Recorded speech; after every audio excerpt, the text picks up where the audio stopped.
Di kesempatan video kali ini kita akan membahas bab Kingdom Plantae, ya, tentang tanaman nih teman-teman. Pertama, coba kita bahas apa sih ciri khas dari tanaman. Apa yang membedakan tanaman itu dengan kelompok makhluk hidup yang lain. Di antaranya, ya, tanaman itu punya ciri mereka bersifat eukariot, ya, sekaligus multiseluler. Maka ciri pertama ini atau dua ciri pertama ini, ya, mengeliminasi beberapa kelompok makhluk hidup. Kata kunci eukariot ini akan mengeliminasi semua makhluk hidup yang selnya bersifat prokariot. Semua bakteri, ya, yang masuk di bawah kingdom Monera untuk sistem klasifikasi 5 kingdom, atau kingdom Archaea dan kingdom Bacteria untuk sistem klasifikasi 6 kingdom. Maka di bawah eukariot itu cuma ada 4 kingdom tersisa, ada kingdom Protista, kingdom Fungi, kemudian kingdom Plantae, dan kingdom Animalia. Nah, kemudian ciri berikutnya, tanaman itu harus bersifat multiseluler, gitu. Maka kelompok Protista ini bisa kita eliminasi dari ciri kedua ini, ya, karena kenapa? Protista itu cirinya sebagian besarnya uniseluler. Ada dari mereka yang multiseluler tapi tidak sebanyak yang uniseluler.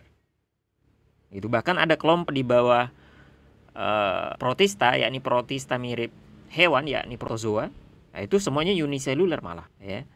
Maka yang multiseluler itu biasanya dari kelompok alga dan kelompok Protista mirip jamur, disebut dengan istilah Oomycota dan Mycomycota.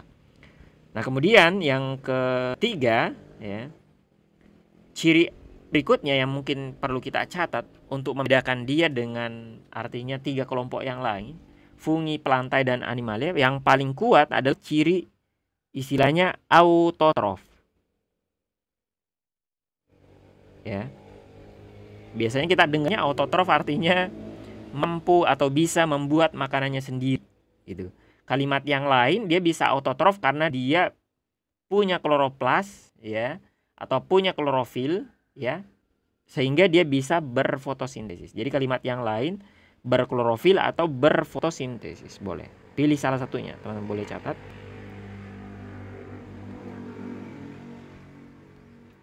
Berfotosintesis,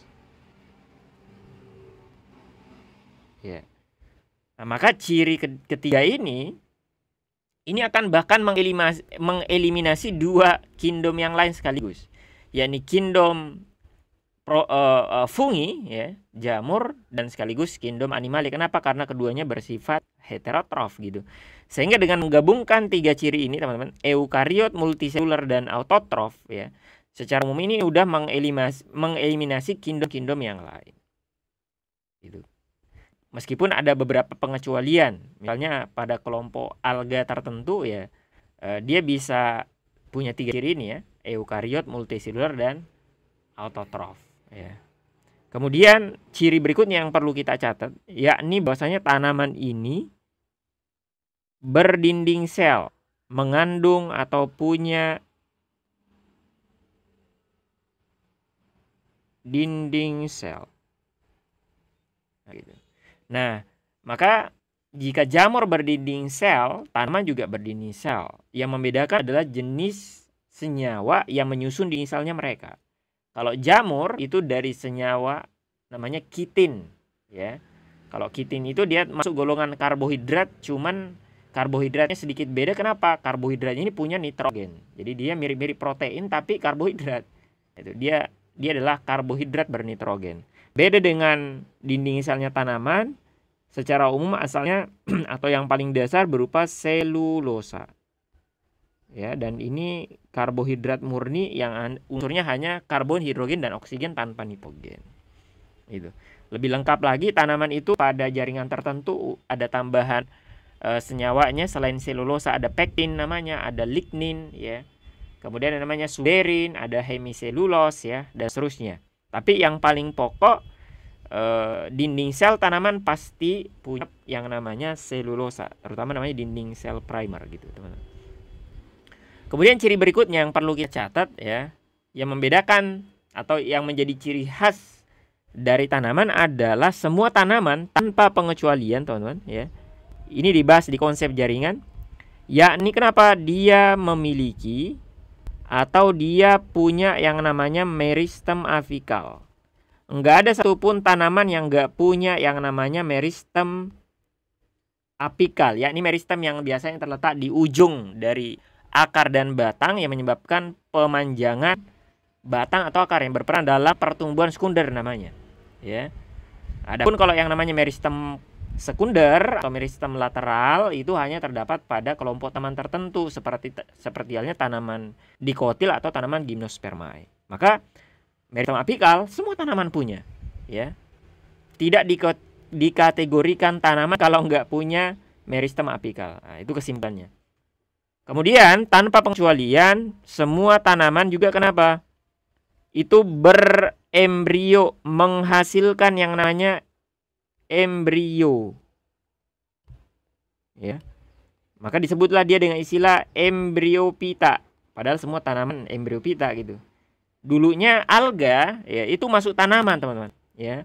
Tapi kemudian di antara ciri tanaman yang penting yang harus ditulis di sini kan dia kenapa?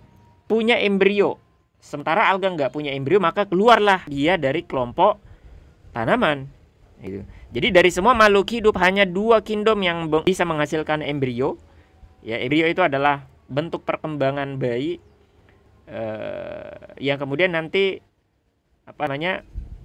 dari zigot ya, kemudian membentuk yang namanya embrio yang kemudian nanti diberikan proteksi sama ibunya atau induknya gitu. Baik proteksi itu berupa cangkang kalau dia ditelur ya. Ataupun mungkin ada selaput pembungkusnya ya. Atau kemudian dia di dalam rahim gitu. Nah, kemudian ciri terakhir ya, teman-teman, mungkin kita perlu catat yang dimiliki oleh semua tanaman adalah semua tanaman tanpa pengecualian itu mengalami namanya metagenesis. Ya, memiliki namanya atau mengalami namanya daur hidup atau metagenesis.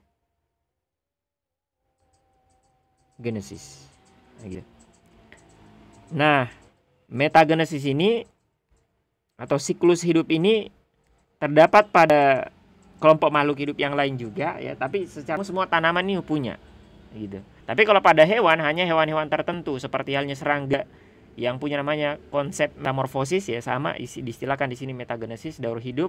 Maka ada istilah telur, kemudian ulat, kepompong dewasa di sana. Kemudian kalau di kelompok katak ya, maka ada istilah telur, kemudian berkembang jadi larva atau berudu, kemudian jadi katak dewasa begitu. Kemudian kalau pada kelompok ada namanya kelompok Coelenterata ya, hidra dan ubur-ubur, itu ada istilah polip dan medusa gitu daur hidupnya. Maka tanaman nggak kalah gitu.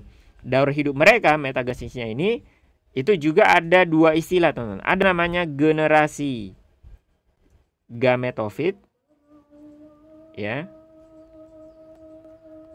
Ada namanya generasi sporofit. Ada namanya generasi sporofit gitu. Nah, generasi gametofit sesuai namanya adalah generasi penghasil gamet. Maka dialah yang ngasilin gamet jantan berupa sperma. Dan dia juga dari mereka menghasilkan gamet betina yakni ovum. Iya. Nah, hukum asalnya semua gametofit itu, teman-teman, hafalin bersifat haploid N. Dari sisi kromosomnya mereka bersifat haploid. Maka sama dengan sperma ya. Sperma dan ovum semua gamet juga di mana-mana bersifat haploid namanya. Gitu. Maka ini juga haploid. Nah, maka proses penghasilan gamet pada tanaman unik banget nih. Kenapa dengan mereka? Beda dengan kita, kalau penghasilan gamet pada manusia itu melibatkan namanya meiosis, pembelahan reduksi dari 2N jadi N. Ini jadi dari N jadi N, maka ini melibatkan proses namanya meiosis. Nah, Kemudian nanti sperma dan ovum akhirnya ketemu, ya, menghasilkan namanya zigot. Ya, jelas zigot pada tanaman maupun hewan berkembang jadi embrio yang kedua-duanya bersifat 2N. Ya. Kemudian embrio ini berkembang jadi generasi berikutnya itu generasi sporofit. Ya, sesuai namanya, generasi sporofit adalah generasi penghasil spora. Dan dia hukum asalnya adalah bersifat 2N atau kromosomnya bersifat diploid. Mirip dengan hewan atau manusia ini. Ya. Yang kemudian sesuai namanya tadi, dialah yang generasi yang menghasilkan spora. Dan semua spora secara umum bersifat haploid. Maka proses penghasilan spora pada tanaman ini dari 2N jadi N ini melibatkan yang namanya meiosis. Maaf teman-teman, yang tadi ini salah ngomong ya, atau salah catat. Ini harusnya tadi apa? Mitosis. Ya, jadi proses pembentukan gamet pada tanaman itu cukup melibatkan mitosis. Adapun meiosis, ya, ternyata itu bukan untuk ngasilin gamet gitu, seperti halnya pada manusia dan hewan. Tapi di sini untuk ngasilin spora gitu. Maka dari 2N jadi N dihasilkanlah spora. Kemudian bayangin spora itu alat reproduksi aseksual yang kemudian mirip biji, dia akan jatuh ke tanah. Kemudian dia akan berkecambah dan menghasilkan tanaman yang merupakan generasi gametofit. Ya, kemudian siklusnya berulang. Nah, itu.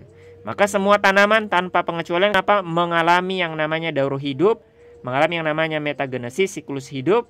Ya berkisar tadi dengan istilah apa antara gametofit dan sporofit.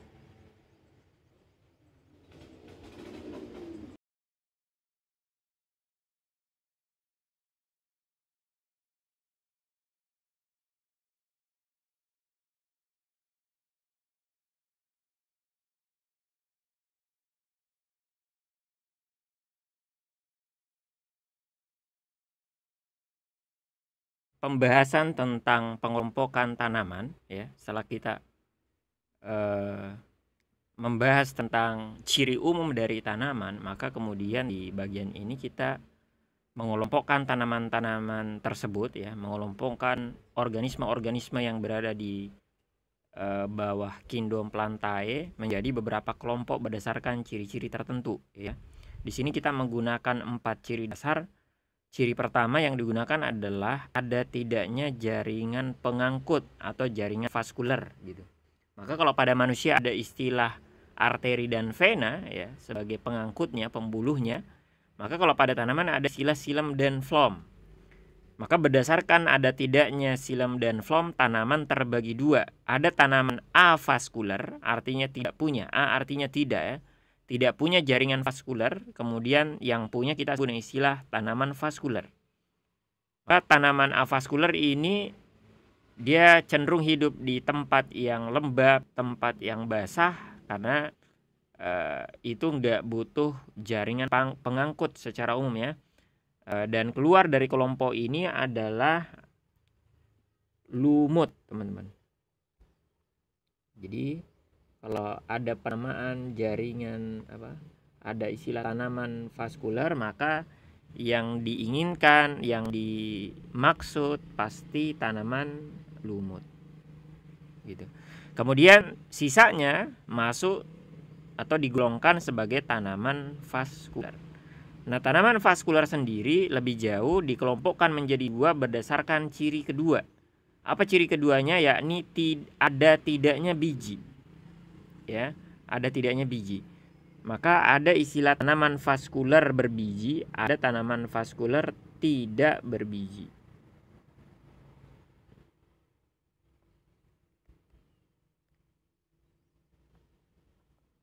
Tidak berbiji. Ya. Satunya kita sebut tanaman berbiji.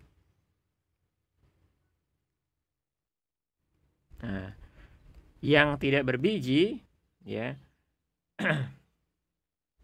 yang dimaksud adalah tanaman di atasnya lumut ya.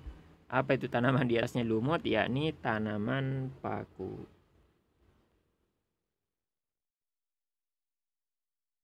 Paku-pakuan, teman-teman. Nah, coba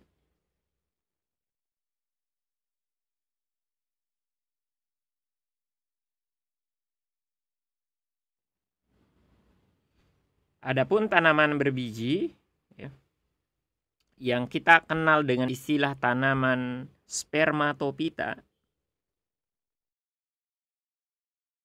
Penamaannya apa? Spermatopita. Ini kelompoknya banyak lagi, ada pembagiannya lagi teman-teman ya. Maka kalau tanaman berbiji disebut tanaman spermatopita ya. Lumut punya nama ilmiah Bryophyta.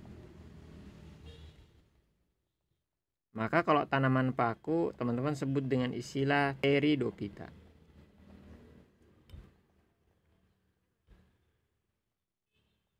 Nah, maka kalau ditanya tanaman ada berapa, maka dijawab 3, yakni tanaman lumut, tanaman paku, dan tanaman berbiji. Lumut itu tanaman avaskular, paku itu tanaman vaskular tidak berbiji, dan spermatophyta itu tanaman vaskular berbiji. Nah, lebih jauh ya, agar teman bisa menjawab soal ya, tanaman berbiji ini lebih detail kita kelompokkan jadi 2 lagi, teman ya. Ada istilah tanaman berbiji terbuka dan ada tanaman berbiji tertutup. Maka ada istilah pembagian tanaman berbiji terbuka ya, dan tanaman berbiji tertutup. Nah, kenapa dengan tanaman berbiji terbuka? Maka bijinya itu terbuka, artinya bijinya kelihatan langsung dari luar. Berbeda dengan tanaman berbiji tertutup, maka nanti bijinya tidak teman-teman bisa lihat secara langsung begitu. Kenapa? Karena ditutup oleh yang namanya daging buah. Maka ciri dari tanaman berbiji tertutup adalah mereka berbuah gitu. Ya. Mereka berbuah dan buah asalnya dari bunga. Maka ini pembagiannya berdasarkan ciri ketiga ya, tanaman ada tidaknya bunga dan buah. Adapun tanaman berbiji terbuka itu tidak punya bunga sebagai alat reproduksinya, tidak punya buah juga ya. Maka mereka pakai namanya strobilus, atau disebut dengan istilah lain dengan istilah lain konus. Ya, strobilus. Nah, tanaman berbiji terbuka ini teman-teman sebut dengan istilah tanaman gimnos. Ya. Lebih detail disebut istilah tanaman gimnospermae. Adapun tanaman berbiji tertutup, teman-teman sebut dengan istilah tanaman angios, gitu kan? Atau angiospermae, tanaman berbiji tertutup gitu. Nah, maka kemudian berikutnya ya, lebih detail tanaman angiospermae atau tanaman berbiji tertutup ini dibagi berdasarkan ciri keempat, yakni struktur akar, batang, daun, kemudian bunga serta kotiledon. Maka ada dari mereka yang akarnya serabut, ada yang akarnya tunggang, ada yang batangnya berkambium, ada yang tidak, ada yang batangnya berkayu atau tidak, ada yang daunnya menyirip, melengkung, sejajar dan menjari, ada yang bunganya kelipatan 3, 4 atau 5, ada yang kotiledonnya 1, ada yang kotiledonnya 2. Maka teman-teman bisa jawab yang dimaksud adalah pembagian angios menjadi 2, yakni tanaman monokotil ya, monokotil dan tanaman dikotil. Nah, inilah lebih pembagian detailnya. Tanaman ada 5 artinya, yakni lumut, paku, gimnos, monokotil, dan dikotil. Ya, dan ciri-ciri detail dari mereka akan kita pelajari di bagiannya masing-masing, teman-teman.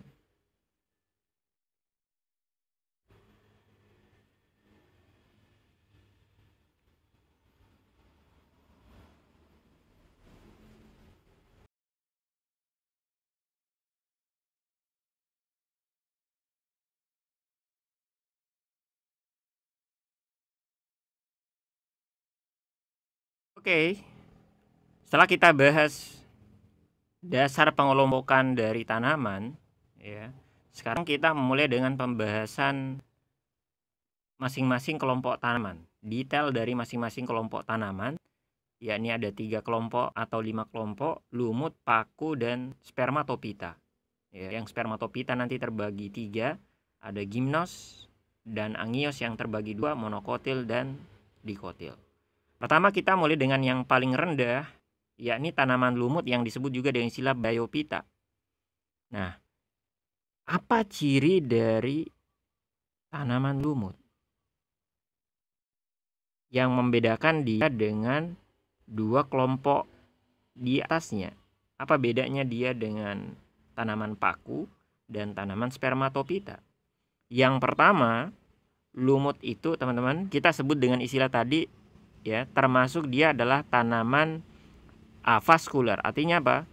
Tidak punya jaringan pengangkut atau jaringan vaskular. Ya.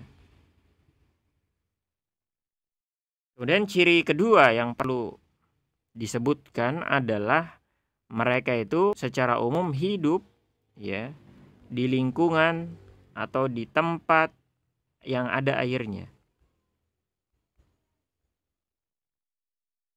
Lembab, kalimat yang lain basah gitu.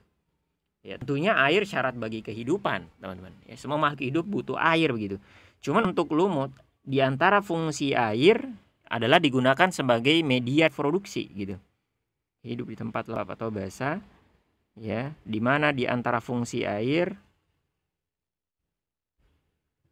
itu sebagai media reproduksi. Kenapa bisa? Jadi lumut dan paku ya, 2 kelompok terendah ini teman-teman, itu mereka untuk reproduksi seksualnya itu mereka nggak menghasilkan yang namanya polen atau serbuk sari gitu ya. Jadi hanya pada tanaman spermatopita, hanya tanaman tingkat tinggi yang punya biji ini, hanya pada tanaman spermatopita yang punya kemampuan menghasilkan namanya serbuk sari. Serbuk sari itu adalah alat kelamin jantan. Di dalam serbuk sari itu teman-teman terdapat namanya sperma gitu. Maka bayangin sperma dari jantan ke tubuh betina ya, ke ovum berada di tubuh betina. Pada tanaman spermatopita ya, sperma itu tidak perlu apa istilahnya bergerak sendiri ya untuk bisa sampai ke tubuh betina. Kenapa? Dia terdapat di dalam yang namanya serbuk sari atau polen. Nanti polen itulah yang membawa dia menuju ke tubuh betina, ketemu dengan ovum. Nah, polen nanti ada pembahasannya sendiri. Penyerbukan itu bisa dibantu oleh angin, dengan hewan ya, atau dengan manusia. Nah, sementara pada kelompok lumut ya, mereka itu karena nggak punya serbuk sari ya, nggak menghasilkan serbuk sari, nanti sperma harus mandiri, harus bisa bergerak sendiri menuju ke tubuh betina, tentunya menggunakan media air gitu. Kemudian ciri ketiga ya yang dimiliki oleh lumut, yakni lumut itu termasuk tanaman peralihan.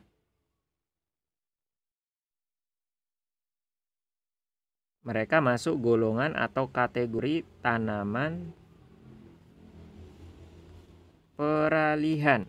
Apa itu? Jadi istilah tanaman peralihan ini hanya ada pada lumut, teman-teman. Apa itu tanaman peralihan? Ya. Jadi dalam sistem klasifikasi yang lama, plantae itu terbagi jadi terbagi jadi 3 boleh. Ya, terbagi jadi 3. Jadi dalam sistem klasifikasi lama, sistem klasifikasi kita sebut dengan istilah 2 kingdom gitulah ya. Makhluk hidup itu terbagi 2, ada makhluk hidup berupa plantae, tanaman. Ya. Kemudian ada kelompok hewan. Kingdom Animalia. Nah, maka kingdom plantae pada saat itu bisa dikategorikan jadi 3. Ada tanaman namanya Talopita,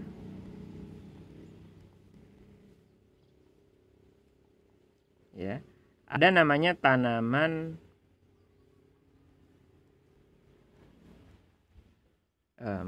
Cormopita, ya, langsung aja Cormopita.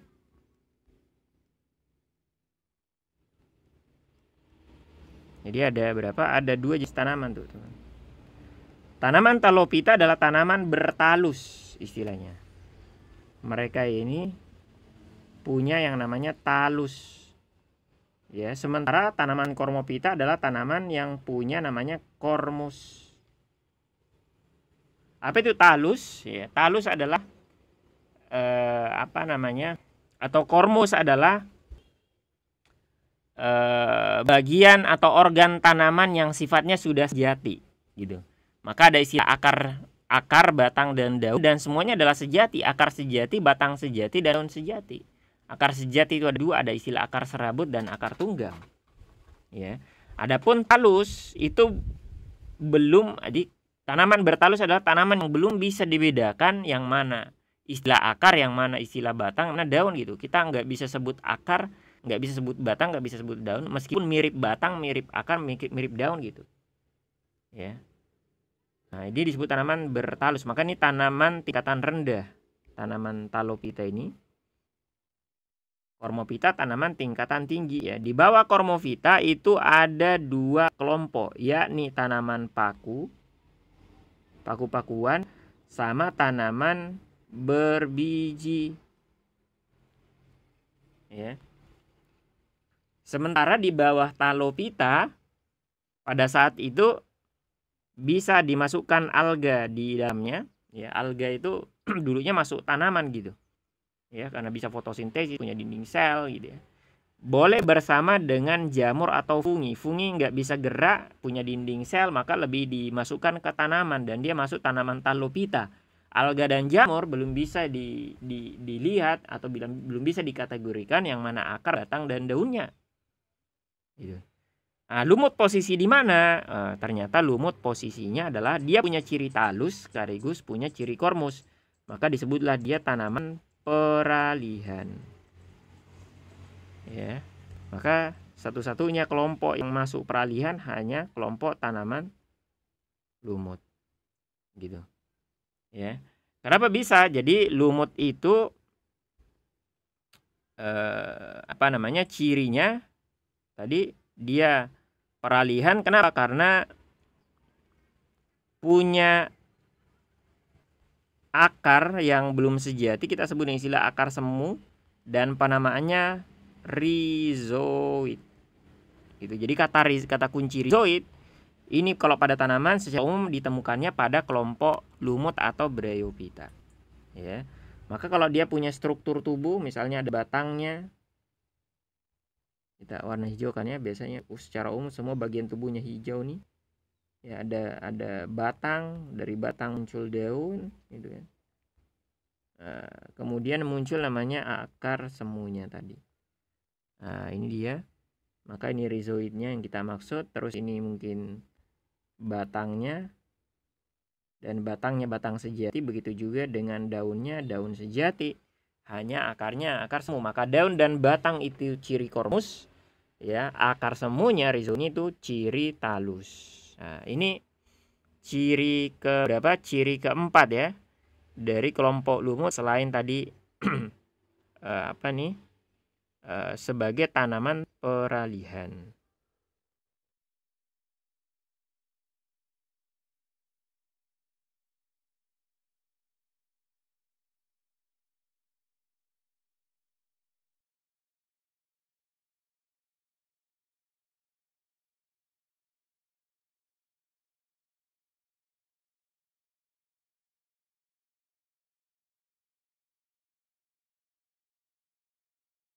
Hidup lumut, ya, mirip dengan kelompok yang lain, ya. Ada nanti istilah generasi gametofit, ada generasi sporofit. Ya, jadi namanya siklus hidup teman-teman bisa memulai dari titik yang mana aja ya. Cuma di buku itu biasanya yang paling atas dimulai dengan spora. Jadi bayangin ada suatu tanaman lumut ya, melepaskan atau menjatuhkan sporanya ke tanah. Anggaplah spora itu kayak biji, dia alat reproduksi aseksual ya. Kemudian nanti spora itu ketika jatuh ke tanah, ketika lingkungannya cocok, kemudian dia akan berkecambah ya, kemudian menghasilkan protonema ya. Tahapan setelah spora namanya protonema yang bentuknya kayak benang ya, di dia kumpulan sel-sel begitu teman-teman ya. Sel-sel panjang membentuk benang yang mana nanti dia punya muncul darinya namanya meristem apikal ya. Meristem apikal, sehingga darinya nanti muncullah, ada istilah meristem apikal akar dan batang, muncul akar dan batang, dan juga nanti muncul daun, sehingga dihasilkanlah lumut ya, muncul tanaman lumut yang punya apa, batang, daun, dan apa, akar semu ya. Nah, ini lumutnya, ini rhizoidnya misalnya. Maka protonema teman-teman boleh sebut dengan istilah lumut muda. Yes, jadi ada spora berkecambah menghasilkan lumut muda, nah namanya protonema, kemudian berkembang membentuk namanya lumut dewasa. Nah, lumut dewasa ternyata ini adalah generasi gametofit, teman-teman. Dia adalah generasi yang menghasilkan gamet, artinya dialah yang punya alat kelamin. Kalau pada manusia ada istilah testis pada laki-laki, kemudian ovarium pada perempuan. Kalau tanaman tingkat tinggi ada istilah putik pada betina, dan serbuk sari atau benang sari pada jantan begitu. Ya, maka sama ini lumut ini kemudian mengandung alat kelamin atau memiliki alat kelamin. Archegonium itu alat kelamin betina, maka dialah yang akan menghasilkan ovum, sementara Antheridium ya dialah akan menghasilkan sperma gitu. Maka kemudian apa yang terjadi? Bayangin akhirnya ya, ini coba kita copy dulu. Nah, ini bayangin ada lumut jantan, ada lumut betina, terpisah, artinya ini dioseus istilahnya. Maka nanti yang jantan ini teman-teman, bagian yang jantan ini ada antheridiumnya. Dia berada misalnya di pangkal dari atau di ujung dari batangnya, sementara si archegonium ada di ujung batang tubuh betina ya. Maka bayangin akhirnya sperma dihasilkan oleh jantan. Ya, ada sperma dalam jumlah banyak nih. Kemudian nanti dengan bantuan air, sperma ini kemudian bergerak menuju ke tubuh betina, teman-teman. Ya, bergerak ke archegonium dan ketemu dengan ovum di dalam sana. Ya, akhirnya di dalam archegonium itu ovum berkembang jadi zigot, zigot berkembang jadi embrio, kemudian embrio menghasilkan sporogonium, dan inilah generasi sporofitnya. Ya, ini generasi apa? Sporofit ya, sporogonium generasi sporofit. Maka dialah bagian yang tadi ya, anggaplah yang kita copy yang betinanya ini. Nah, ini ibunya ya tadi ya. Bayangin ibunya tadi punya archegonium yang warna orange itu. Kemudian nanti di dalam archegonium itu dihasilkan ovum. Dia adalah ovum sekaligus kepada perempuan itu sebagai rahim, sebagai tuba Fallopi juga. Di sana ketemu dengan sperma, ovumnya. Sekaligus berkembang jadi bayi, dan bayinya itu kemudian besar di sana. Kemudian dia tetap nempel pada tubuh induknya sampai dia dewasa. Nah, bedanya dengan manusia, kalau manusia setelah embrionya itu berkembang jadi bayi, jadi fetus, dan dianggap sudah mapan begitu ya, maka dia nanti bisa dikeluarkan dari tubuh ibunya, harapannya nanti bisa nyari makanan sendiri begitu. Maka kalau pada lumut ini enggak, teman-teman ya. Anaknya ini lahir di sana dan besar di sana, kemudian berfungsi di sana sampai mati di sana. Nah, ini adalah bagian penghasil sporanya ya, kapsulnya. Terus nanti di dalamnya ada kotak spora. Di dalam kotak spora itu dihasilkanlah spora-spora kecil yang warna ini, yang orange ini ya. Maka siapa yang generasi gametofitnya adalah yang lumutnya sendiri, yang punya akar, batang, dan daun ya. Sementara generasi sporofitnya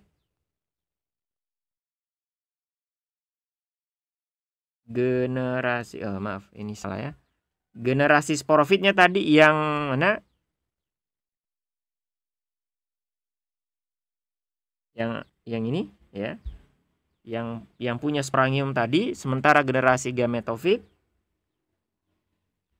yang punya akar, batang, dan daun yang bisa fotosintesis. Generasi gametofit. Jadi teman-teman perlu tegaskan ya, ciri generasi gametofit pada tanaman yakni lumut sendiri.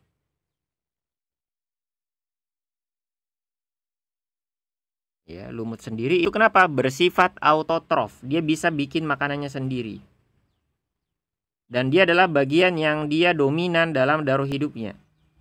Jadi dominan itu maksudnya di tahapan apa sih dia kita lihat dalam kehidupan sehari-hari. Lumut itu yang nampak sehari-hari adalah lumut itu yang warna hijau punya akar, batang, daun itu adalah generasi dominannya dan dia adalah berupa generasi gametofit ya. Sementara yang generasi sporofitnya ini adalah generasi yang ringkas ya. Dia hanya menumpang di tubuh ibunya dan dia bersifat heterotrof. Cirinya dia heterotrof dan itulah kenapa dia numpang dengan ibunya ya. Dia nggak bisa bikin makanan sendiri, maka dia mengambil makanan itu dari ibunya yakni generasi gametofitnya dan itulah yang dominan dalam daur hidupnya. Sehingga ketika terbentuk sporogonium ya, generasi penghasil spora ini dia punya kotak spora di dalamnya disebut dengan istilah sporangium.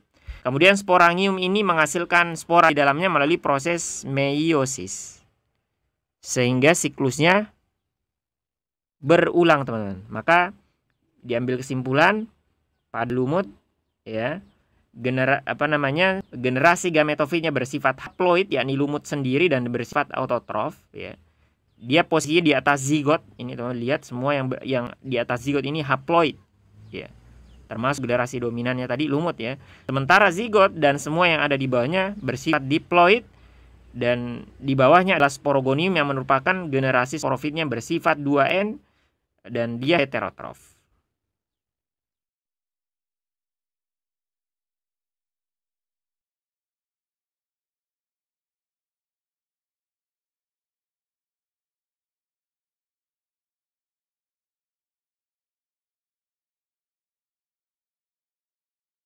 Tanaman paku, dia adalah kelompok kedua setelah lumut ya. Pertama kita bahas ciri-cirinya. Berbeda halnya dengan lumut ya. Paku ini teman-teman sudah termasuk tanaman yang punya jaringan pengangkut. Maka disebut termasuk tanaman vaskular atau tanaman berpembuluh, berpengangkut. Kemudian ciri berikutnya yang membedakan dia dengan tanaman lumut terutama adalah dia sudah termasuk kelompok tanaman apa istilahnya berkormus ya. Jadi memiliki kormus, istilahnya tanaman kormopita.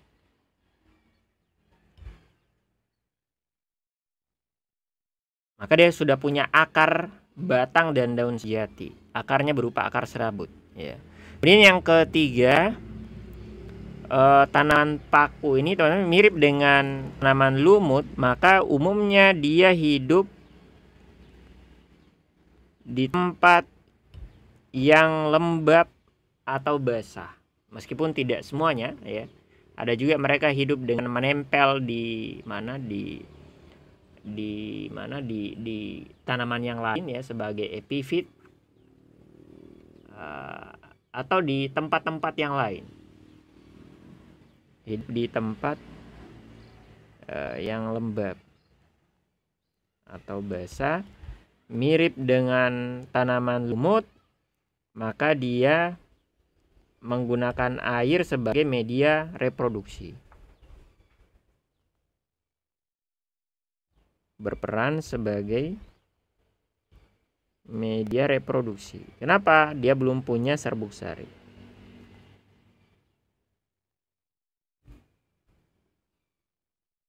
Kemudian ciri berikutnya, paku ini punya kata kunci ya. memiliki namanya rizoma. Ya. Rizoma itu batang mendatar yang berada di bawah permukaan tanah. Batang menjalar yang tumbuh di mana? Di bawah permukaan tanah. Dia nggak kelihatan. Kemudian ciri penting ini yang terakhir yang bisa atau perlu kita catat adalah paku ini biasanya memiliki daun muda yang masih menggulung.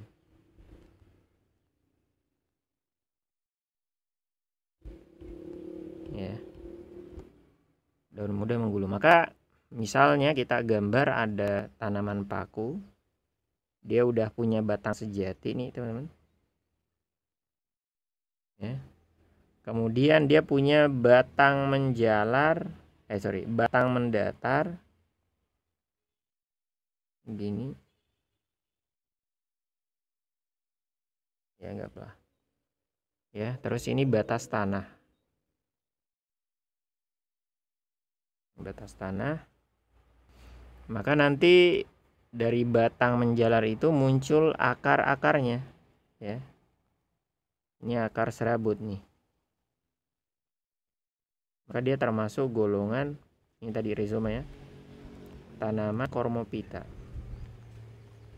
Ini akarnya akar serabut. Ya, akar tunggang itu untuk tanaman tingkat tinggi.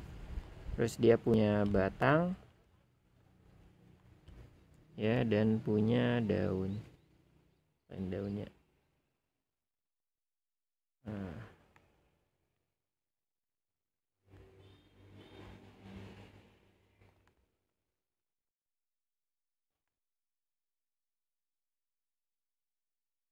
Nah, itu ya. Kemudian biasanya di bawah permukaan, di daun bagian permukaan bawah ya, itu ada kumpulan kotak spora ya, disebut dengan istilah sorus. Ini tambahan aja ya, untuk bagian daunnya nih ada kumpulan kotak spora disebut dengan istilah sorus ya. Maka bayangin sorus itu satu betan itu di dalamnya ada banyak alat penghasil spora yang udah kita dapatkan istilahnya, disebut dengan istilah sporangium atau kotak spora. Maka sorus itu kalimatnya kumpulan kotak spora. Inilah kurang lebih 5 ciri dasar dari apa? Kelompok tanaman paku.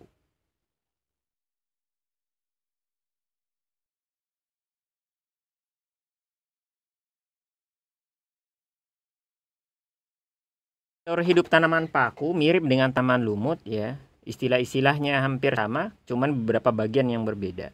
Pertama, ketika suatu tanaman paku menjatuhkan sporanya ke tanah, kemudian spora itu berkecambah menghasilkan generasi gametofit yang disebut dengan istilah protalium. Maka kalau pada tanaman lumut, protonema ya di bawah spora itu berkembang jadi tanaman lumut. Nah, lumut itulah yang punya alat kelamin. Nah, ternyata protalium ini dialah yang langsung punya alat kelaminnya. Dialah generasi gametofit sejatinya. Ya.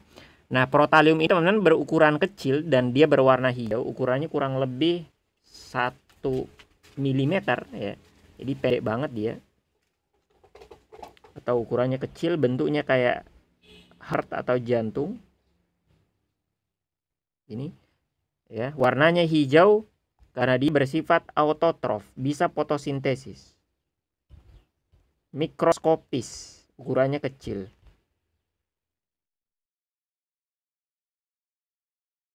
Ya, kemudian atau jangan mikroskopis ya, berukuran kecil aja ya, berukuran kecil.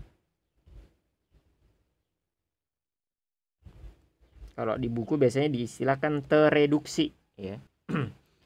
Maka kemudian protalium ini Dia punya akar mirip dengan lumut, ya. Dia masih akar semut, disebut istilah rhizoid, ya. Kemudian dia punya dua alat kelamin. Protalium inilah sebagai generasi gametofit yang punya dua alat kelamin, archegonium dan antheridium. Bisa jadi archegoniumnya itu dan antheridiumnya berada di tempat yang sama, di protalium yang sama, bisa jadi juga terpisah begitu ya. Anggaplah ini satu archegoniumnya bagian atas, antheridium di bawah. Kemudian antheridium menghasilkan sperma, yang kemudian sperma itu dibawa oleh air atau bergerak menggunakan media air, artinya dia berflagel ya, menuju ke ovum, dan di dalam archegonium itu sperma bertemu ovum oleh proses fertilisasi menghasilkan zigot yang bersifat 2N. Nah, kalau pada tanaman lumut zigot itu berkembang menjadi namanya sporogonium. Nah, pada tanaman paku posisi paku ternyata di bawah zigot nih teman-teman. Adalah generasi sporofitnya. Ya, yang bersifat 2N. Nah, gitu. Maka bayangin apa tadi? Ya. Ada apa? Ada sperma dan ovum ketemu di archegonium. Ini anggaplah di sini ya. Kemudian nanti terbentuk zigot, embrio, kemudian dia membelah menghasilkan akar batang ya. Muncul apa? Batang ya, kemudian muncul batang menjalarnya tadi istilahnya. Ya, kemudian muncul akar sejatinya atau akar serabut. Ya, dan muncul daunnya.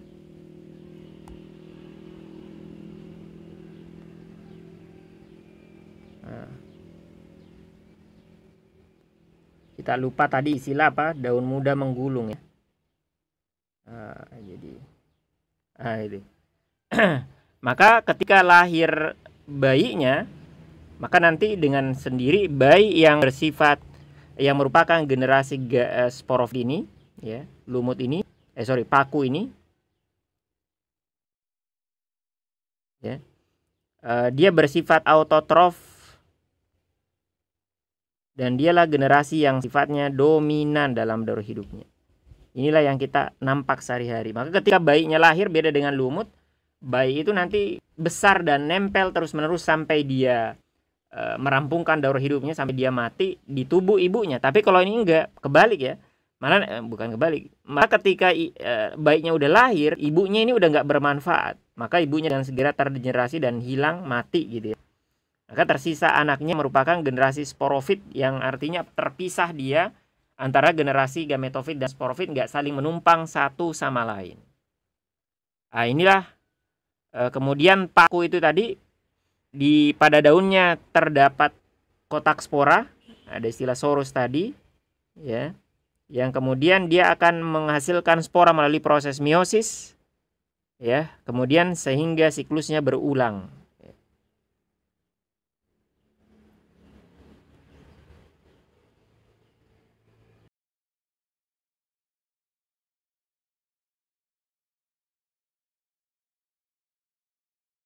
Bahasan tentang tanaman berbiji atau spermatopita.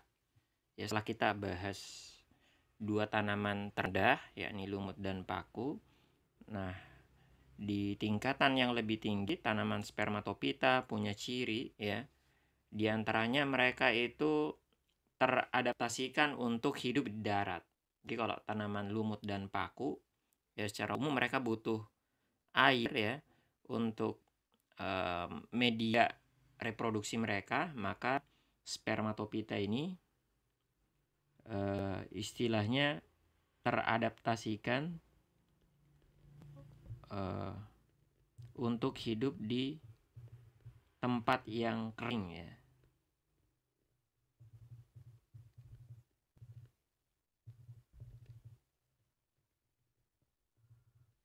Untuk mungkin bisa dicatat untuk hidup di darat. Nah, maka dari itu mereka diberi beberapa atau memiliki beberapa struktur atau organ yang tidak dimiliki oleh tanaman lumut dan paku. Di antaranya, ya, mereka itu memiliki yang namanya polen atau serbuk sari. Ya, maka di dalam serbuk sari itu terdapat sel sperma, ya, yang kemudian nanti sel sperma itu bisa dibawa oleh serbuk sari ini menuju ke tubuh betina. Itu dengan macam-macam, bisa bantuan manusia, ya, bisa dengan bantuan angin atau berbagai kelompok hewan. Nah, kemudian ciri berikutnya, ya, selain mereka punya struktur berupa polen sebagai alat kelamin jantan, yang betina juga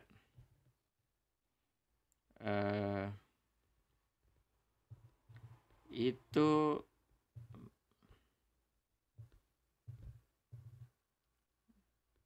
mengandung yang namanya ovulum atau, ya, memiliki ovulum. Apa itu ovulum? Diterjemahkan dengan istilah bakal biji. Ya, kalau jantan diidentik dengan serbuk sari, ya, tanaman berbiji yang betina mengandung ovulum atau bakal biji yang dalamnya mengandung ovum, ya. Nanti kita mungkin bisa lihat strukturnya lebih detail. Kemudian sesuai namanya, spermatopita, ya, disebut dengan istilah spermatopita. Kenapa? Karena mereka semuanya tanpa pengecualian ini mampu menghasilkan yang namanya biji, ya.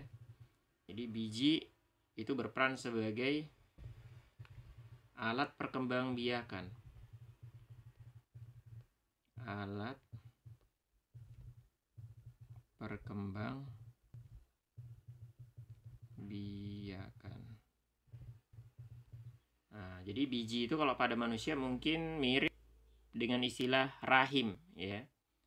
Mirip dengan istilah rahim atau telur kalau pada hewan tingkatan rendah, ya. Mereka menghasilkan telur yang mana di dalam telur itu akan berkembang embrio. Di dalam rahim berkembang embrio, begitu juga di dalam biji ini akan berkembang embrio. Maka pada tanaman ini, teman-teman, ya, ovulum itu identik dengan istilah atau dekat dengan istilah biji, ya. Maka pada tanaman atau bunga betina atau, ya, itu terdapat namanya ovulum, bakal biji, ya. Semua tanaman tanaman spermatopita ini pasti punya ovulum atau bakal biji. Bakal biji, ya. Pada asalnya ovulum itu tersusun atas dua bagian, teman-teman. Ovulum itu mengandung integumen. Integumen itu adalah kulit dari ovulum, ya. Dia adalah dinding dari ovulum. Kemudian di dalam ovulum ini terdapat alat penghasil spora, disebut dengan istilah megasporangium. Kotak spora betina, ya. Kotak spora berukuran gede, identik dengan betina, ya, yang mana di dalamnya dihasilkan spora. Spora betina kita sebut dengan istilah megaspora. Nah, jadi kalau teman-teman ingat berhidup pada lumut dan paku atau tanaman secara umum, ya, nanti sporangium, kotak spora, akan menghasilkan spora, ya. Yang spora itu akan berkembang menjadi generasi gametofit. Berkembang jadi generasi gametofit, ya. Yang mana di sini nanti ini posisinya salah. Yang mana nanti